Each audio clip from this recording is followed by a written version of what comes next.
వివాహాలు, మూడేసి వివాహాలు, నాలుగేసి వివాహాలు ఈ మధ్యకాలంలో కామన్ అయిపోయింది. రెండేసి పెళ్ళిళ్ళు అట్లా.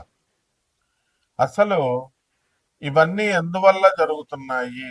కారణం అంటే మనకి గ్రహాలు ఇబ్బందులు.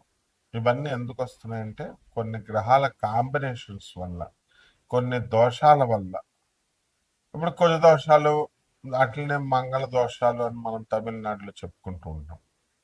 ఈ దోషాల వల్ల మనకి ఎక్కువ వివాహాలు, పునర్వివాహాలు, విధవా వివాహాలు, రాహు మనకి అర్ధాష్టమ, అష్టమ, సప్తమ స్థానాల్లో ఉండడము, ఏ శుభగ్రహ వీక్షణ లేకపోవడము, ఇలా కొన్ని క్లాజెస్ ఉంటాయి.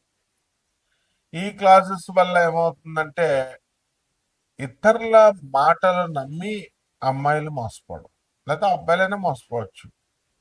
ఇది రాహు. రాహు ఎంతసేపు కూడా మోసగాడనమాట. కాబట్టి సప్తమ రాహువులో మనకి ఉన్నప్పుడు ఏమవుతుందంటే విధవా సంభోగం జరుగుతుంది అన్నారు. మరి ఇవన్నీ శాస్త్రాల్లో ఊరికనే చెప్పారా అండి అని అంటే మనకి కాదు.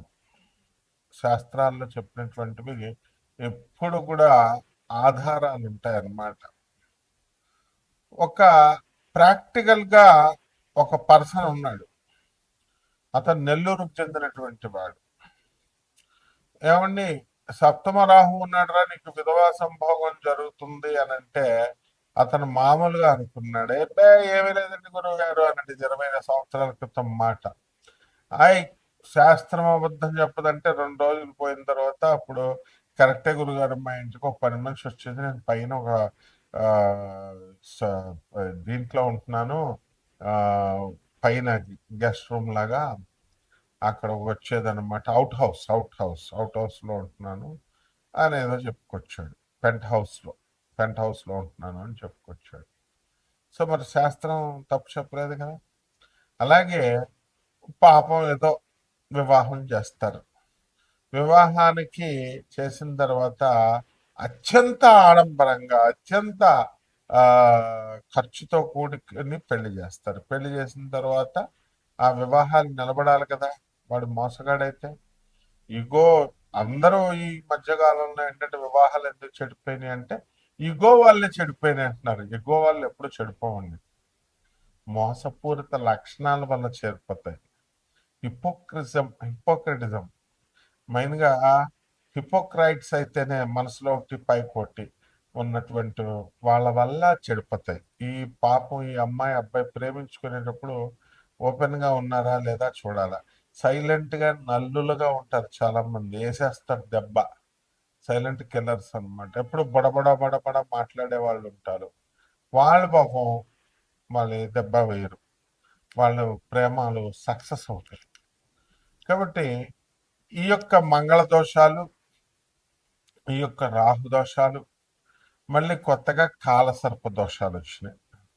ఈ కాలసర్ప దోషాల గురించి కొన్ని వందల వీడియోస్ మనం వింటున్నాం.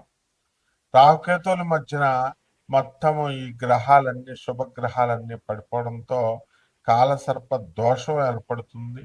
దీనివల్ల అన్ని ఏరియాల్లో కూడా, అన్ని ఫీల్డ్స్ లో కూడా మోసపోవడము, అలాగే వైవాహిక జీవితంలో భార్యాభర్తల మధ్య ఆ, గొడవలు, విరోధాలు జరగడం, మధ్యలో మూడో వ్యక్తి దూరిపోవడము. అతను ఎవరో కాదు, మళ్ళీ హస్బెండ్ ఫ్రెండో లేదా వైఫ్ ఫ్రెండో అయి ఉంటారు అనమాట. మరి వాళ్ళే, ఎక్కడ దూరం వాళ్ళు ఎవరు రారు. వీళ్ళకెళ్ళి వీళ్ళ స్టోరీలు అన్నీ చెప్పుకుంటారు. వాడే లైన్ వేస్తాడు మొత్తానికి. ఈ విధంగా ఇవన్నీ కూడా మనం చూస్తూ ఉన్నాం. వినడానికి కొంచెం బెటర్గా ఉన్నా ఇవన్నీ బెటర్ ఎక్స్పీరియన్సెస్ అందరికీ కూడా. మరి పునర్వివాహాలు చాలా మందికి పాపం మరణాలు సంభవిస్తున్నాయి. సంభవించినప్పుడు ఈ మరణాల వల్ల మరి విధవకి నువ్వు విధవైపోయావు కాబట్టి నువ్వు ఉండిపో, అలాగ మరి మ్యారేజ్ చేసుకోకూడదు అని ఇదివరకు ఉండేవి ఆంక్షలు. అవన్నీ కూడా ఇప్పుడు మారిపోయినాయి. చాలా మంది మంచి అత్తగారులు, మాంగారులు కూడా ఉన్నారు. తమ కొడుకు చచ్చిపోతే తమ కోడల్ని కూతురుగా చూసుకొని మళ్ళీ వివాహం అనేటటువంటి దాన్ని మళ్ళీ వాళ్ళు చేస్తున్నారు. ఈ విధంగా మొదటిసారి భర్త చనిపోయాడండి, లేదా భార్య చనిపోయింది, రెండో పెళ్లి చేస్తారు. రెండో పెళ్లి చేసినప్పుడు మళ్ళీ మళ్ళీ చనిపోయాడు, లేకపోతే ఏదో డైవర్స్ వచ్చి విడిపోయారు. మూడో పెళ్లి చేయాల. మూడో పెళ్లి డైరెక్ట్ చేయరండి, అరటి చెట్టుని చేసి అరటి చెట్టుని కొట్టేసి ఆ తర్వాత ఆ వివాహాన్ని చేస్తారు. ఇలా పునర్వివాహాలు ఇవన్నీ కూడా మనం ఈ దోషాల వల్ల జరుగుతూ ఉంటాయి. ఏమండి మరి వీటికి ఏంటండి అంటే సర్పదోష నివారణం కోసం ఆ సర్ప ప్రతిష్టలు చేయిస్తూ ఉంటారు. మరి బ్యాంకులో పనిచేసేటటువంటి ఒక అమ్మాయి నా శిష్యురాలు ఉండేది. ఈ ఏమండి నాకు ఉన్నటువంటి దోషాలకి పంతులు గారిని అడిగాను, పూనకాల ఆవిడని అడిగాను. అందరూ కూడా సర్పదోషాలు ఉన్నాయన్నారు. ఆ సర్పదోషాలు మనం చేయించుకున్నాం. సర్పదోషాలు చేయించుకుంటే మనకి ఏమైందండి, సర్పదోషాలకి మరి నాకేం పని అవ్వలేదు, 3.5 లక్షలు అప్పు అయిందండి అన్నారు. ఇలా ఈ సర్పదోషాలు, ఈ సుబ్రహ్మణ్యేశ్వర స్వామి వారి యొక్క ఆరాధనలు, అర్చనలు, వీటిలన్నిటి వల్ల మనకి ఈ యొక్క పునర్వివాహాలు అనేటటువంటిది, మారు వివాహాలు, ఎక్కువ వివాహాలు, ఇలాంటివన్నీ కూడా కొంతవరకు కంట్రోల్ అవుతాయి అన్నమాట. అంటే వీటిలన్నిటికి కారణం సుబ్రహ్మణ్యేశ్వర స్వాముల వారు. కాబట్టి మనము ఈ యొక్క వైవాహిక జీవితాల్లో వచ్చేటటువంటి సమస్యల్ని మనం ఈ గోచార రీత్యా వచ్చేటటువంటివన్నీ కూడా మనం చెప్పుకుంటున్నాం. ఇవి కామన్ ప్లాట్ఫారం మీద జరిగేటటువంటివి.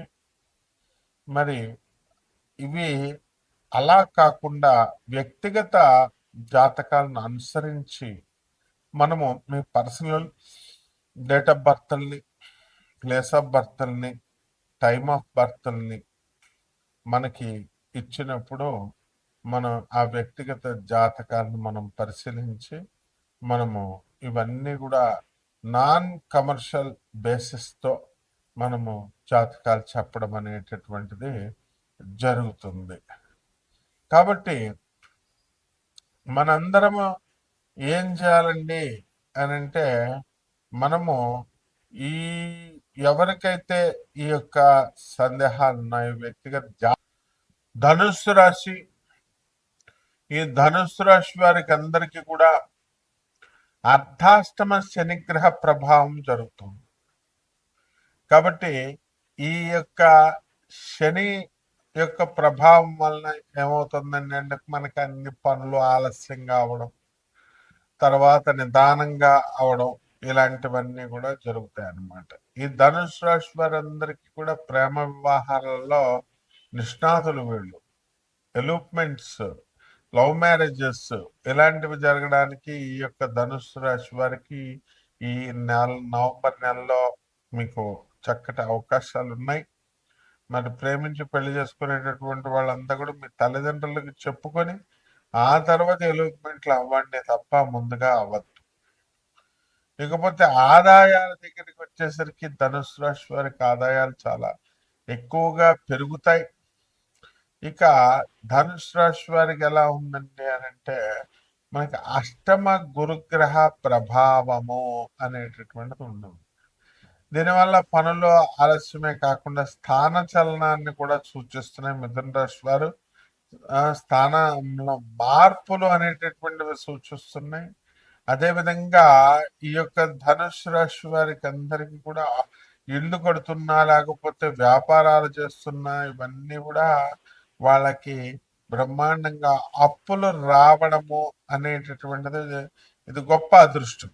చాలా మంది బంధువులంతా కూడా వచ్చి మీకు ఇల్లు కడుతున్నావు కదా, ఇదిగో డబ్బు ఉంచుని దగ్గర అని చెప్పి ఇలా ఇవ్వడము అనేటటువంటిది జరుగుతుంది. ఇకపోతే ఈ ధనుసు రాశి వారికి కాస్త అనారోగ్య సమస్యలు ఉన్నాయి. మరి ఆ అనారోగ్య సమస్యలన్నీ కూడా హాస్పిటల్స్కి వెళ్ళి చూపించుకోవాలా. అదే శ్రద్ధ అనేటటువంటిది చాలా అవసరం. మనకి ఫ్రీగా పాసులు అన్నీ ఉన్నప్పటికీ కూడా మనం దాన్ని వినియోగించుకోకపోవడం వల్ల మనకే లాసు అనేటటువంటి విషయాన్ని మీరు గుర్తుపెట్టుకోవాలి.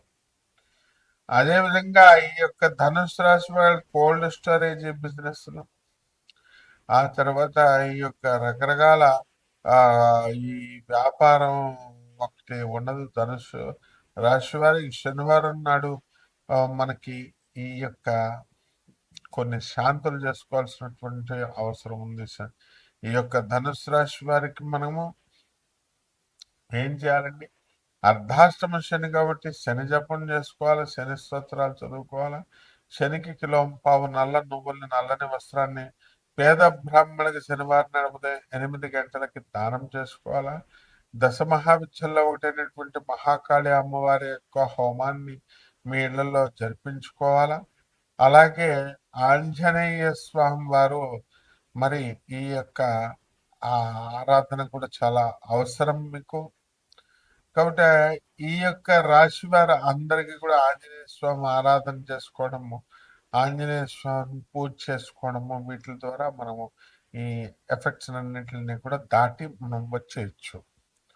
ఇకపోతే దశ మహావిద్యలో ఒకటైనటువంటి తారా అమ్మవారి యొక్క హోమాన్ని మీ ఇళ్లలో జరిపించుకోవడం ద్వారా అద్భుతమైనటువంటి పరిహారాలు మీకు లభిస్తాయి. మనశ్శాంతి లభిస్తుంది. శుభమస్తు.